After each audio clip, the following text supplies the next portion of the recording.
In this video, we will do chapter number 8 of It So Happened Jalebis. I'll be explaining the chapter in Hindi. After that, we will do the question answer for the chapter. So let's start with the chapter.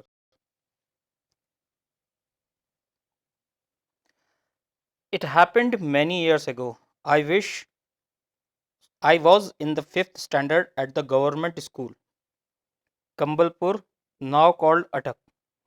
One day I went to school with 4 rupees in my pocket to pay the school fees and the fund. When I got there, I found that the teacher who collected the fees, Master Ghulam Muhammad, was on leave, and so the fees would be collected the next day. All through the day, the coins simply sat in my pocket, but once school got over and I was outside, they began to speak. यह बहुत साल पहले हुआ था. मैं सरकारी विद्यालय के 5वीं कक्षा में था, कंबलपुर में, जिसे अब अटक कहते हैं.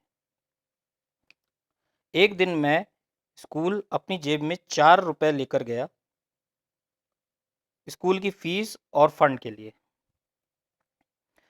जब मैं वहां पहुंचा तो मैंने देखा कि मास्टर गुलाम मोहम्मद, वो अध्यापक जो फीस कलेक्ट करते थे, उस दिन छुट्टी पर थे और फीस अगले दिन जमा होनी थी. पूरे दिन वो सिक्के मेरी जेब में शांति से बैठे रहे. लेकिन जैसे ही स्कूल खत्म हुआ और मैं बाहर निकला, उन्होंने बोलना शुरू कर दिया. All right, coins don't talk, they jingle or go khanak khanak, but I am telling you, that day they actually spoke. One coin said, "What are you thinking about? Those fresh hot jalebis coming out of the kadhao in the shop over there, they are not coming out for nothing. Jalebis are meant to be eaten, and only those with money in their pocket can eat them. And money isn't for nothing. Money is meant to be spent, and only they spend it who like jalebis." ठीक है, सिक्के बात नहीं करते, उनसे सिर्फ खनकने की आवाज़ आती है. लेकिन मैं आपसे बता रहा हूँ कि उस दिन वो सच में बोल रहे थे. एक सिक्के ने कहा, क्या सोच रहे हो? वो ताज़ी जलेबियाँ जो कढ़ाई से उस दुकान में बाहर आ रही हैं, वो बेकार में बाहर नहीं आ रही हैं. जलेबी खाने के लिए होती हैं, और केवल वो लोग जिनकी जेब में पैसे हैं, उन्हें खा सकते हैं. और पैसा ऐसे ही नहीं होता है, पैसा खर्च करने के लिए होता है. और जो खर्च करते हैं, वो लोग वो होते हैं जिन्हें जलेबी पसंद होती है. Look here, you 4 rupees, I said to them. I am a good boy. Don't misguide me or it won't be good for you. I get so much at home that I consider even looking at something in the bazaar a sin. Besides, you are my fees and fund money. If I spend you today, then how shall I show my face to Master Ghulam Muhammad in school tomorrow and after that to Allah Miah at Qayamat? You probably don't know it. But when Master Ghulam Muhammad gets angry and makes you stand on the bench, he simply forgets to let you sit till the last bell rings. So it is best you stop chewing at my ears like this and let me go home straight. देखो 4 रुपए, मैंने उनसे कहा. मैं एक अच्छा लड़का हूँ, मुझे भटकाओ मत, वरना तुम्हारे लिए अच्छा नहीं होगा. मुझे घर पे इतना कुछ मिलता है खाने के लिए कि मेरे लिए बाजार में किसी चीज़ को देखना भी पाप है. और दूसरी बात यह कि तुम मेरे फीस और फंड के पैसे हो. अगर मैंने तुम्हें आज खर्च कर दिया, तो मैं कल अपना चेहरा मास्टर गुलाम मोहम्मद को कैसे दिखाऊंगा? और उसके बाद अल्लाह मियाँ को क़यामत के दिन अपना चेहरा कैसे दिखाऊंगा? और तुम शायद गुलाम मोहम्मद सर को जानते नहीं हो. जब वो गुस्सा हो जाते हैं तो तुम्हें बेंच पर खड़ा कर देते हैं, और वो भूल जाते हैं कि तुम वहाँ खड़े हो जब तक कि आखिरी घंटी नहीं बज जाती. तो इसीलिए तुम्हारे लिए अच्छा यही होगा कि मेरे कान खाना बंद करो और मुझे सीधे घर जाने दो. The coins disliked what I said so much that all of them began to speak at the same time. There was such a clamor that passerby in the bazaar stared, eyes wide with surprise, at me and my pocket. The coins of those days, the wretched thing, made so much more noise too. Finally, in a panic, I grabbed all four of them and held them tight in my fist, and then they were silent. सिक्कों को जो मैंने कहा वो पसंद नहीं आया और उन्होंने सब ने एक साथ बात करनी शुरू कर दी। इतना ज़्यादा आवाज़ और शोर हो रहा था कि बाजार में सब मुझे घूर रहे थे। सबकी आंखें आश्चर्य से खुली थीं और वो मुझे और मेरी जेब को देख रहे थे। उन दिनों के सिक्के बहुत ज़्यादा आवाज़ करते थे। अंत में घबराकर मैंने उन 4 सिक्कों को कसकर अपनी मुट्ठी में बंद कर लिया और वो चुप हो गए। After taking a few steps, I loosened my grip immediately. The oldest coin said, "Here we are trying to tell you something for your own good, and you are trying to strangle us instead. Tell me honestly now, don't you like eating those hot jalebis? And then, if you do end up spending us for today, won't you get the scholarship money tomorrow? Sweet with the fees with the scholarship money. End of story. किस्सा खत्म, पैसा हजम." कुछ दूर चलने के बाद मैंने अपनी मुट्ठी को थोड़ा सा ढीला किया। तुरंत ही सबसे बूढ़ा सिक्का बोला, "हम यहाँ तुम्हारे अच्छे के लिए तुम्हें कुछ बताने की कोशिश कर रहे हैं और तुम हमारी आवाज़ को दबा रहे हो। ईमानदारी से बताओ, क्या तुम्हें वो गरम गरम जलेबी खाना अच्छा नहीं लगता? और अगर तुम हमें आज खर्च कर दोगे तो क्या तुम्हें कल स्कॉलरशिप के पैसे नहीं मिल जाएंगे? फीस के पैसे से मिठाई और स्कॉलरशिप के पैसे से फीस। कहानी का अंत, किस्सा खत्म, पैसा हजम." "What you are saying isn't right," I replied, "but it is it isn't that wrong either. Listen, stop blabbering and let me think. I'm not a common sort of boy. But then these jalebis are no common sort of jalebis either. They are crisp, fresh and full of sweet syrup." "तुम जो कह रहे हो वो ठीक नहीं है," मैंने जवाब दिया, "लेकिन ये गलत भी नहीं है। सुनो, अब बड़बड़ाना बंद करो और मुझे सोचने दो। मैं कोई आम लड़का नहीं हूँ, लेकिन ये जलेबियाँ भी आम नहीं हैं। वो करारी हैं, ताज़ी हैं और मीठे सिरप से भरी हुई हैं." My mouth watered, but I wasn't about to be swept away so easily. In school, I was among the most promising student.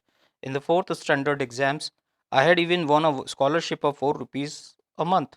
Besides, I came from a particularly well-to-do family, so I enjoyed considerable prestige.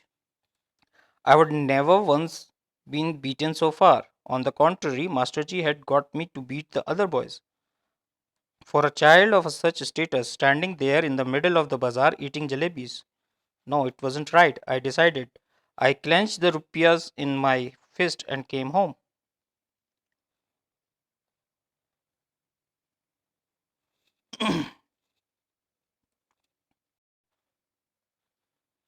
मेरे मुंह में पानी आ गया था, लेकिन मैं इतनी जल्दी अब अपने मार्ग से हटने वाला नहीं था।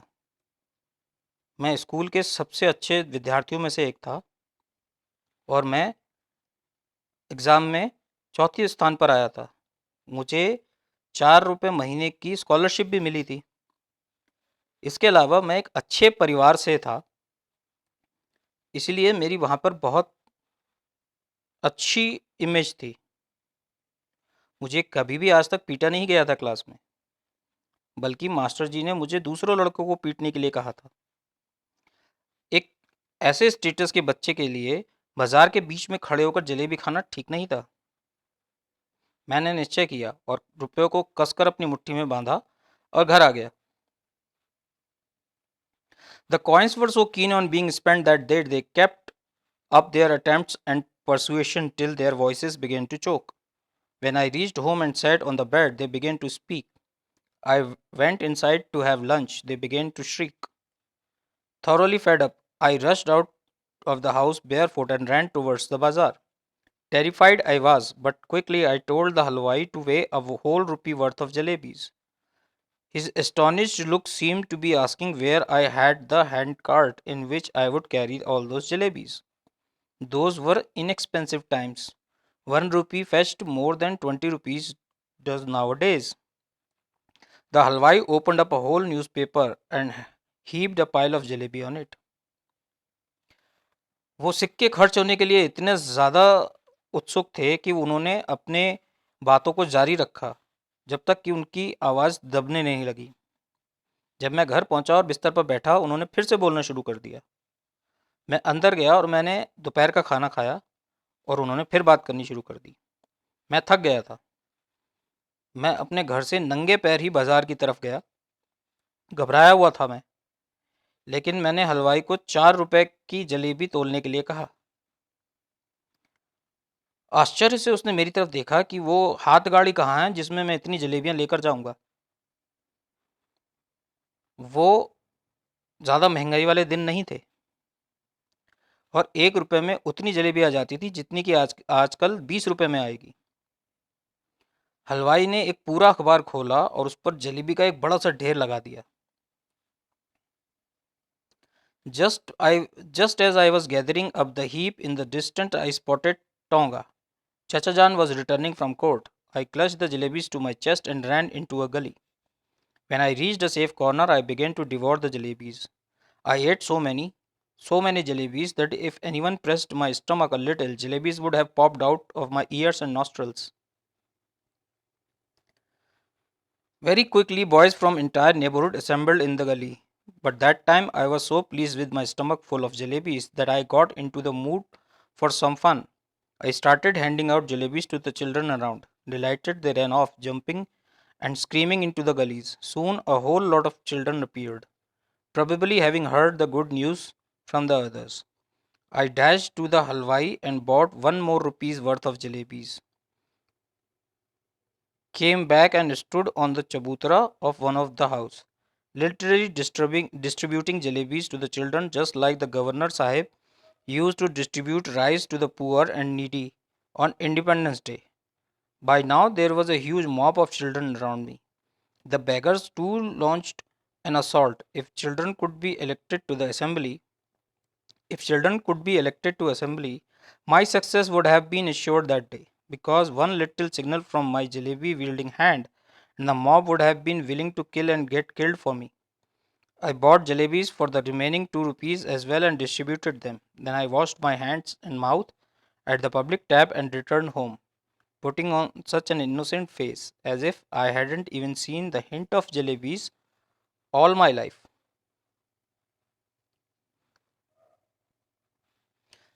जब मैं जलेबियों का वह ढेर इकट्ठा कर रहा था, तभी मैंने कुछ दूर से एक तांगे की आवाज़ सुनी। चाचा जी कोर्ट से वापस आ रहे थे। मैंने जलेबी को उठाया, अपनी छाती के पास लगाया और गली में भाग गया।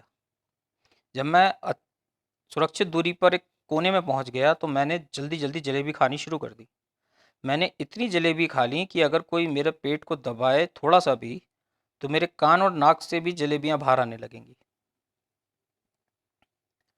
जल्दी ही गली के और पड़ोस के जल्दी से पड़ोस के लड़के गली में इकट्ठा होने लगे।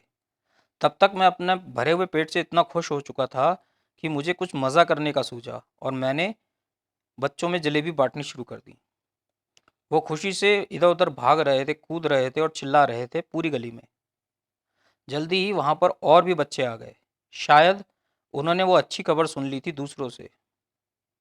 मैं भागकर हलवाई के पास गया और 1 रुपए की जलेबी और खरीदी। वापस आया और चबूतरे पर एक घर में खड़ा हो गया और जलेबियां बच्चों में बांटनी ऐसे शुरू कर दी जैसे कि गवर्नर साहब गरीब लोगों में चावल बांटते हैं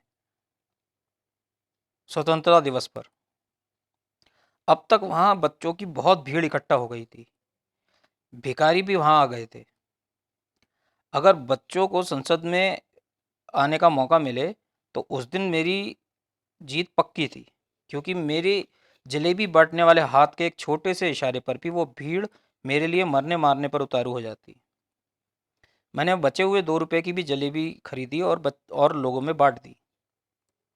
फिर मैंने अपने हाथ और मुंह को धोया एक सरकारी नल पर जो पब्लिक के लिए था और घर वापस आ गया, ऐसा मासूम सा चेहरा बनाकर जैसे कि मैंने जलेबी का एक टुकड़ा भी अपनी ज़िंदगी में कभी ना देखा हो। I had gobbled up easily enough, but digesting them became another matter. With every breath came a burp, and with Every burp, the danger of bringing out the jalebis or two. The fear was killing me. At night, I had to eat my dinner as well.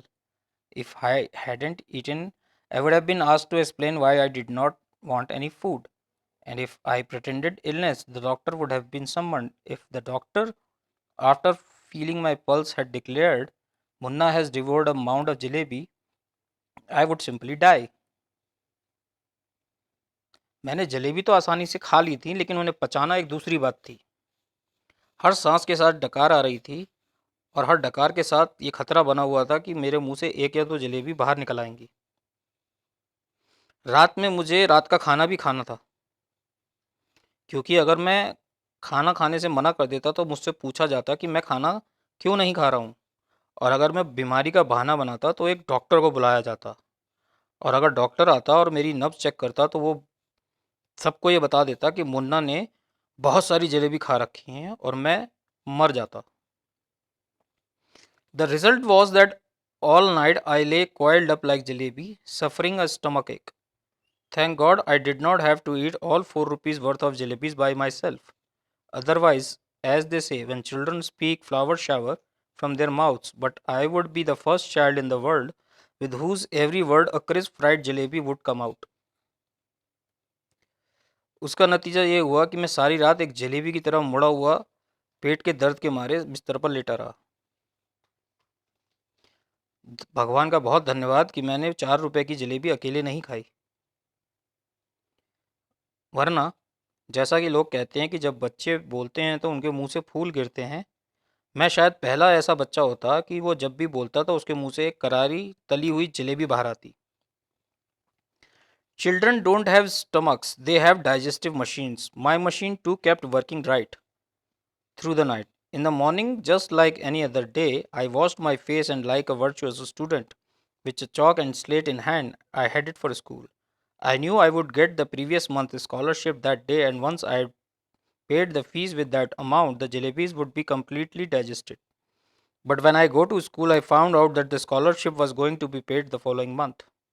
My head started to spin. I felt as if I was standing on my head and could not get on my feet again, even if I tried. Master Ghulam Muhammad announced that the fees would be taken during the recess.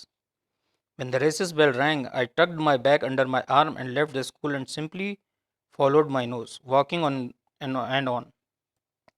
If no mountain or ocean blocked my path, I would have kept going till the earth ended and the sky began. And once I got there, I would say to Allah Mia, just this one save me. Order a farishta to pass by and drop just 4 rupees in my pocket. I promise I will use them only to pay my fees and not to eat jalebis. बच्चों के पेट नहीं होते, वो खाना पचाने की machine होते हैं। मेरी मशीन ने भी रात भर काम किया। अगली सुबह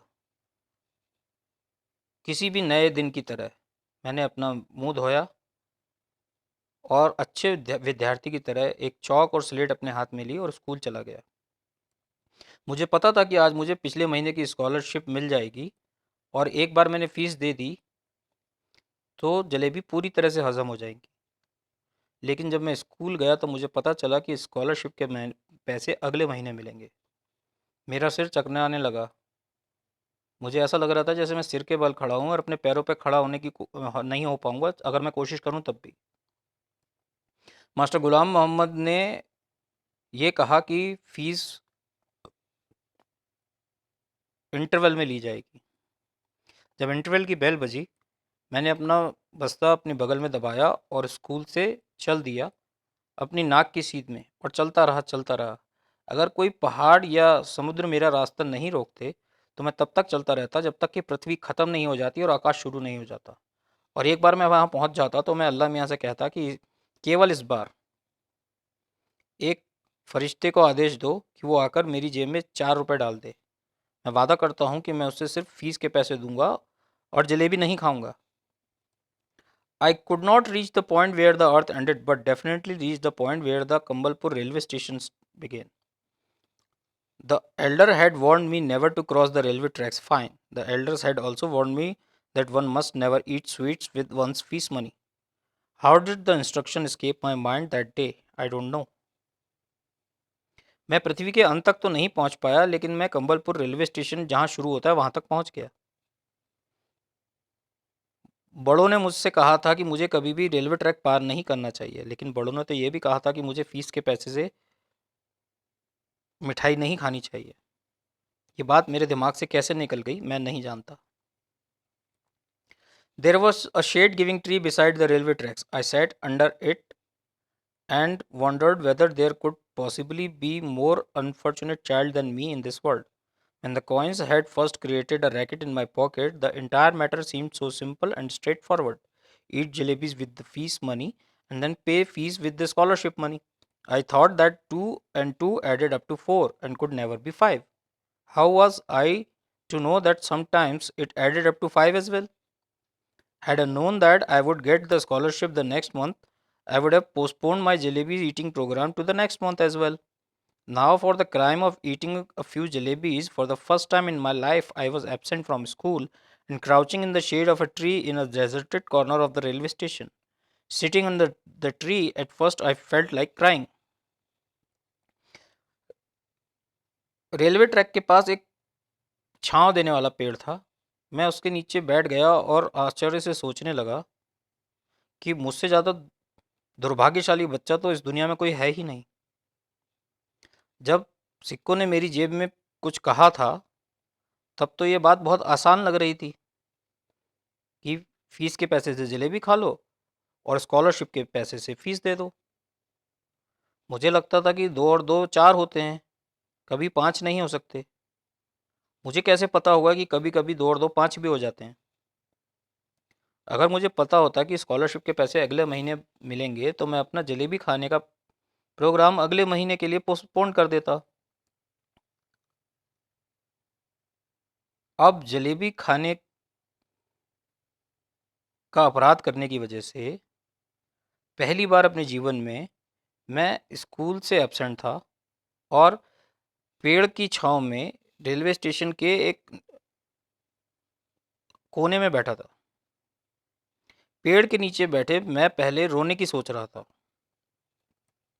Then I felt like laughing when it struck me that the tears I was shedding were not tears but drops of jalebi syrup. From the jalebis, my thoughts went to the feast, and from feast to Master Ghulam Muhammad's cane. And for his cane, I thought of God. I closed my eyes and began to pray.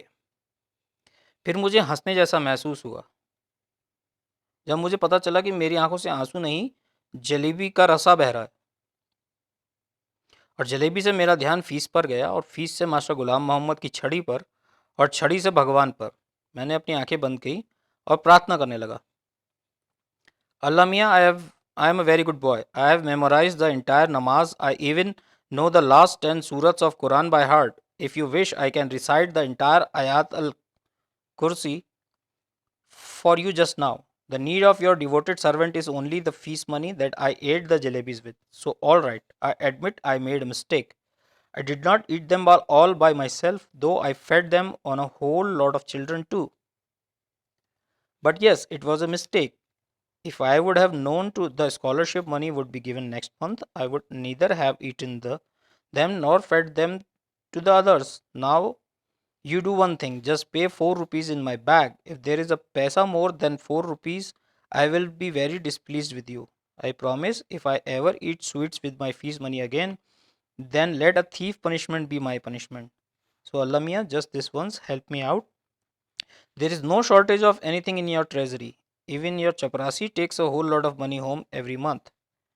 And Allahji, after all, I am a nephew of a big officer. Won't you give me just 4 rupees? अल्लाह मियाँ, मैं एक बहुत अच्छा लड़का हूँ। मैंने पूरी नमाज याद कर रखी है। मुझे कुरान की आखिरी 10 सूरतें भी याद हैं। अगर आपकी इच्छा हो तो मैं पूरा आयात अल कुर्सी भी आपको अभी सुना सकता हूँ। आपके समर्पित नौकर की सिर्फ इतनी सी इच्छा है कि फीस के पैसे से मैंने जो जलेबी खाई है, मैं मानता हूँ कि मैंने गलती की है, लेकिन मैंने सब अकेले नहीं खाई। मैंने बहुत सारे बच्चों को भी खिलाई, लेकिन हाँ, ये एक गलती थी। अगर मुझे पता होता कि स्कॉलरशिप के पैसे अगले महीने मिलेंगे, तो मैं ऐसा कभी नहीं करता, ना जलेबी खाता और ना दूसरों को खिलाता। अब आप एक काम करो, मेरे बस्ते में 4 रुपए डाल दो। अगर उसमें 4 रुपए से एक पैसा भी ज़्यादा हुआ तो मैं आपसे बहुत नाराज़ हो जाऊँगा। मैं वादा करता हूँ कि अगर मैंने कभी भी दोबारा फीस के पैसे से दोबारा जलेबी खाई तो मुझे वही सज़ा मिलनी चाहिए जो एक चोर को मिलती है। तो अल्लाह मियाँ, केवल इस बार मेरी मदद करो। आपके खजाने में पैसे की कोई कमी नहीं है। आपका चपरासी भी बहुत सारा पैसा घर लेकर जाता है हर महीने। तो अल्लाह जी, मैं एक बड़े ऑफिसर का भतीजा हूँ, क्या आप मुझे 4 रुपये नहीं दोगे? After the prayer I offered नमाज, recited 10 Surat, ayatul kursi, kalma e tayyib, in fact everything that I remembered. Then I blew over my back saying choo. Then after saying bismillah I realized that what they said was only too true. No one can erase what fate had decreed. Forget 4 rupees, there weren't even 4 paise in my bag. Just a few textbooks or notebooks, one pencil, one sharpener, one ID card my mamu had sent me last id.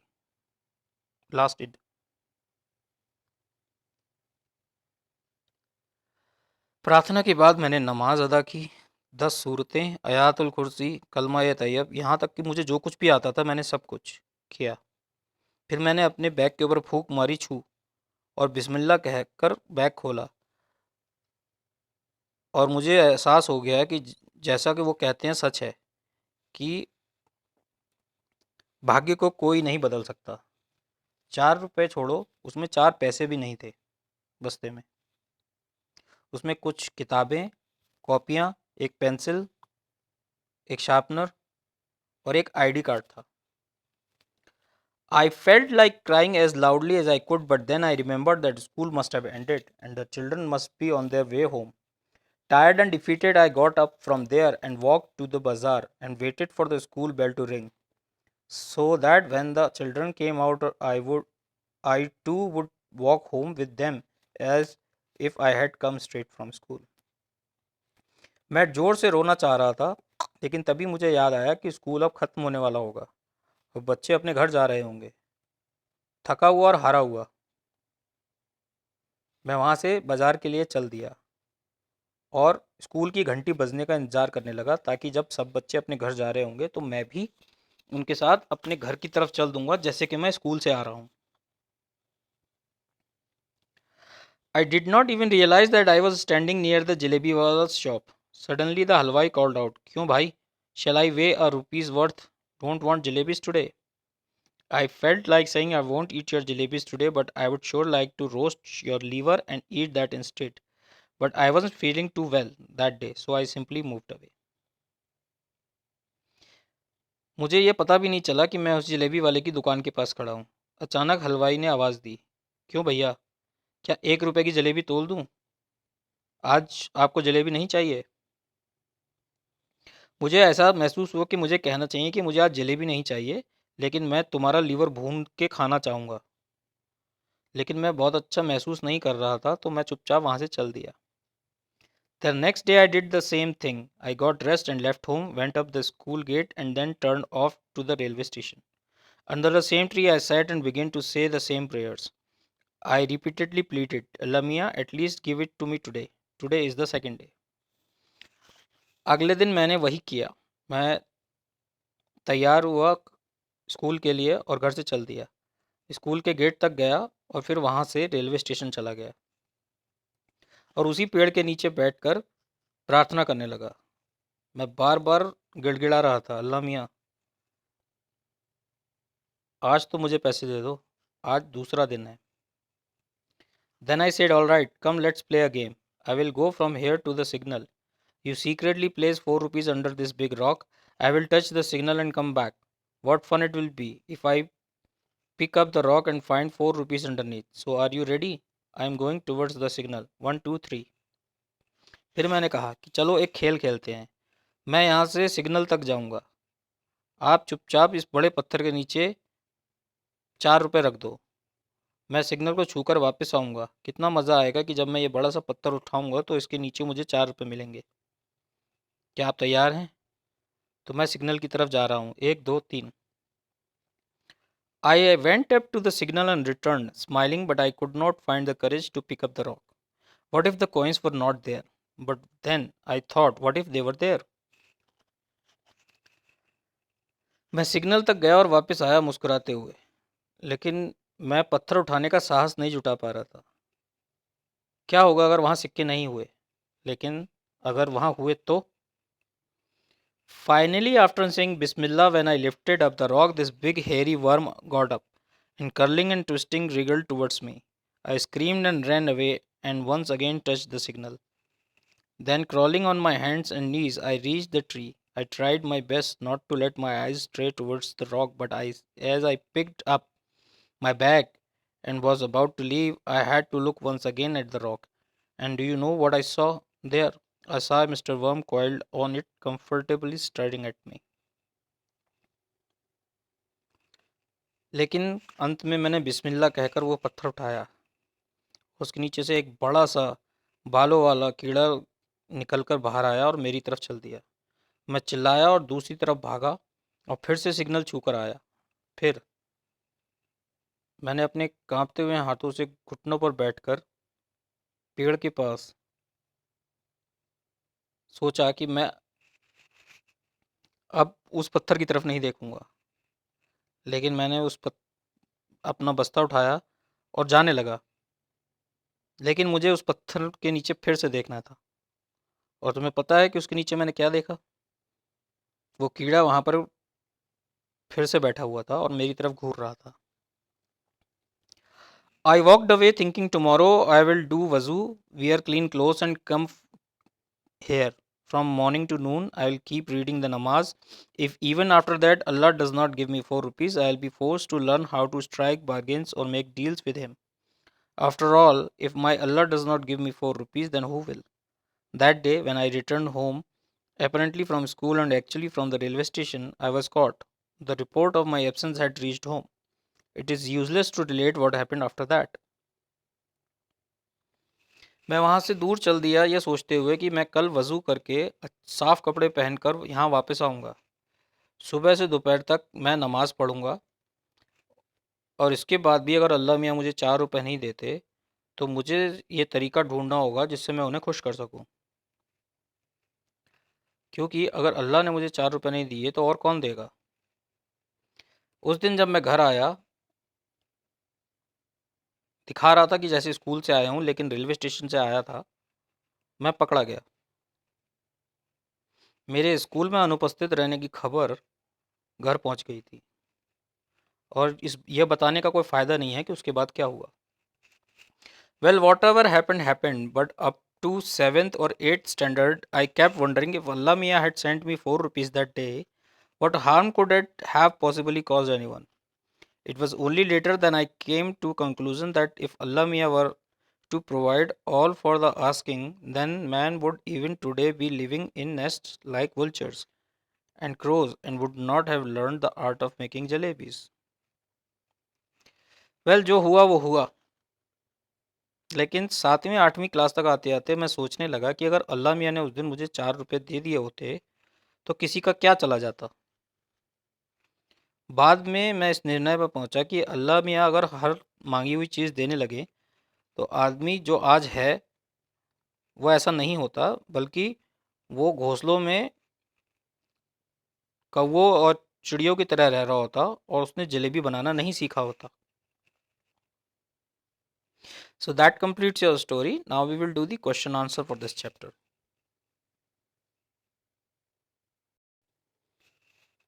So let's move to comprehension check number 1.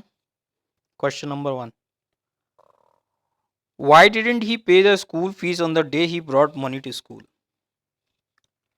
He did not pay the school fees on the day he brought money to school because Master Ghulam Muhammad, the teacher who collected the fees, was on leave and it would be collected the next day. Question number 2, part 1. What are the coins saying to him? The coins were asking him to buy jalebis. Part 2. Do you think they were misguiding him? Yes, they were misguiding him. Even though the money was for the payment of fees, they urged him to spend all on jalebis. Question number 3. Why didn't he take the coin's advice? Give 2 or 3 reasons. Answer. He did not take the coin's advice because, first, he was an honest boy. Second, he was studious and had an image to protect in the school. Third, he did not want to get caught doing wrong things. Question number 4, part 1. What did the oldest coin tell him? The oldest coin said that they were trying to tell him something for his own good. It said that he would get the scholarship money the next day, and with that money he could pay his fees. Hence, he could very well buy the jalebis with the fees money.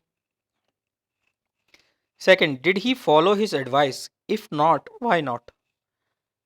No, he did not follow its advice. Even though his mouth watered, he remembered the fact that he was among the most promising student at school. In the fourth standards exams, he had even won a scholarship of 4 rupees a month. Also, he came from particularly well-to-do family and enjoyed considerable prestige. He had never once been beaten. On the contrary, his teacher had got him to beat the other boys. He thought that for a child of such status, standing in the middle of the market and eating jalebis was inappropriate. Giving these reasons, he returned home. Fifth, he reached home with the coins in his pocket. What happened then? When he reached home, the coins began to speak again. When he went inside to have lunch, they began to shriek. He was so thoroughly fed up that he rushed out of the house barefoot and ran towards the market. Although he was terrified, he quickly asked for a whole rupee worth of jalebis. The halwai opened a whole newspaper and heaped a pile of jalebis on it. Now we move to comprehension check number 2. Question number 1, part 1. Why did he eat all the jalebis? Why didn't he eat all the jalebis he had bought? He did not eat all jalebis he had bought because he had eaten so many of them that if anybody pressed his stomach a little, jalebis would have popped out of his ears and nostrils. Part 2. What did he do with the remaining jalebis? He distributed the remaining jalebis to the children who had assembled in the gully where he was eating the jalebis. Question number 2. The fear was killing me. What was the fear? The fear was getting caught and his parents finding out that he had eaten so many jalebis. He burped with every breath. With every burp, there was a danger of bringing out jalebis or two. The fear was killing him. Children's stomach are like digestion machines. What do you understand by that? Do you agree? This means that children have a robust digestive ability. They can digest more than unusual diet. How did he plan to pay the fees next day? He planned to pay fees with the previous month's scholarship that he would get the next day. Fifth, when it is time to pay the fees, what does he do? How is he disobeying the elders by doing so? When it was time to pay the fees, he tucked his bag under his arm and left the school. He kept walking, praying for some miracle to happen which would save him that one time. He reached the Kambalpur railway station. The elders had warned him to never cross the railway tracks. They had also warned him that one must never eat sweet with one's fees money. However, he had disobeyed them by doing so. Comprehension check number 3. What was the consequence of buying jalebis with the fees money? The consequence of buying jalebis with the fees money was that for the first time in his life, he was absent from his school. His prayer to God is like lawyer's defense of a bad case. Does he argue his case well? What are the points he makes? He did not argue well. He was mostly trying to impress God and make promises. He said that he had memories. He said that he had memorized the entire namaz. He even knew the last 10 surahs of Quran by heart. He said that he was devoted servant of God and needed the fees money. He admitted his mistake. However, in his defense, he also said that he did not eat all the jalebis. He shared them with other children. He promised that he would never eat sweets with feast money again, and if he did, then he would deserve a thief's punishment. He said that there was no shortage of anything in God's treasury. Even the chaprasi got a lot of money for his work. He finally said that he was the nephew of a big officer, and therefore God should give him the money as he had asked for only 4 rupees. He offered to play a game with Allah Mia. What is the game? The game was that he would go from where he was standing to the signal. Then God would secretly place 4 rupees under a big rock. Meanwhile, he would touch the signal and come back. Then, when he would lift the rock and find 4 rupees underneath. Did he get 4 rupees by playing the game? No, he did not get 4 rupees by playing the game. When he lifted the rock, he saw a big hairy worm curling, twisting, and wriggling towards him. If God had granted his wish that day, what harm would it have caused him in later life? If God had granted his wish that day, he would never have learned from his mistake. He would have continued doing such wrong deeds, believing that God would save him after his persuasion.